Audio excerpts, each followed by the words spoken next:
நாளுக்கு நாள் இது ஏறிட்டு போகுது. மேலே பாப்பாக்குடியில் பாண்டின்னு ஒருத்தன், அவன் வயசு ரொம்ப 60 வயசுக்கு மேலே இருக்கும். கிழட்டு பேலுக்கு என்ன மாதிரி ஒரு இளவட்ட பொண்ணு கேட்குதான், உன் ஹஸ்பண்ட்லாம் என் கூட வாங்கினான். தேவடி அப்பையில் இது தெருவில் வச்சு அடித்து இப்போது எங்கள் ஊரில் ஆனைக்குட்டி மாரி வண்ணமுத்து 2 பேரும் அவனுக்கு சப்போர்ட் பண்ணி போலீஸில் என்னை இது பண்ணி ரொம்ப டார்ச்சர் பண்ணாங்க. ஆனால் நான் இதை விட மாட்டேன், மேலே இடத்துக்கு எடுத்து சொல்லுவேன்னு சொன்னதுனால இப்போ ஆனால் அதுக்கு கேஸ் எதுவும் போடலை. இப்போது 2வது என்னென்னா, அவனோட மருமகன் என் வீட்டில் நான் தனியாக நின்று சம்பாதிச்சு என் பிள்ளைக்கு ஒரு வெள்ளி கொடியும் ஒரு மோதிரமும் எடுத்து போட்டேங்க.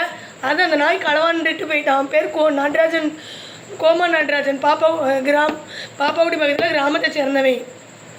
இந்த பாண்டி பயலுக்கு மருமவன். இப்படி இவங்க பாப்பாக்குடியில் ரொம்ப அநியாயம் பண்ணுறாங்க. மேலே பாப்பாக்குடியில் இவன் மேலே இப்போதைக்கு நான் ரிட்டு போட்டுருவேன்னு சொன்னதுனால 303 கீழே வழக்கு பதிவு பண்ணியிருக்காங்க இந்த கோமா நடராஜன் மேலே. இப்படியே களவாணித்தனம் பண்ணுறது, சும்மா இருக்க பெண்களை சீன்றது, அசிங்கமாக பேசுகிறது, தவறாக நடந்துகள், வன்முறை செய்தல், இப்படி மேலே பாப்பாக்குடியில் தாமாரோட அட்டகாசம் ரொம்ப அநியாயமாக இருக்குது.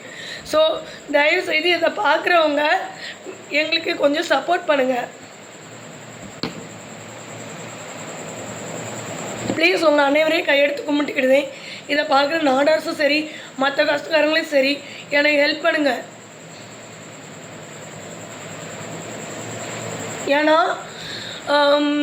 எங்கள் ஊரில் கோணம் இருக்காங்க, எல்லாருமே பயந்துட்டுன்னு இருக்காங்க. தேவமாக இருக்குது. யாங்க தேவமாக என்ன பெரிய கொம்பாங்க, அவங்கள பார்த்து நம்ம எங்கே பயப்படணும்? நான் துணிச்சலாக நின்றதுனால இன்றைக்கி என்னை பாடாக படுத்தி எடுக்கிறாங்கங்க. இன்றைக்கி நான் லாயருக்கு படிச்சுட்ருக்கேன், இவங்கள அடக்கணும் அப்படின்ட்டு தான். ஸோ நீங்கள் எல்லோரும் எங்களுக்கு சப்போர்ட் பண்ணால் கொஞ்சம் நல்லாயிருக்கும். நான் மேலே பாப்பாக்குடியில் தான் இருக்கேன். டிஸ்ட்ரிபியூஷனில் கேட்டால் எனக்கு ஹெல்ப் பண்ண நீங்கள் தயாராக இருந்தீங்கன்னா என்னோடய நம்பரை நான் உங்களுக்கு ஷேர் பண்ணுறேன்.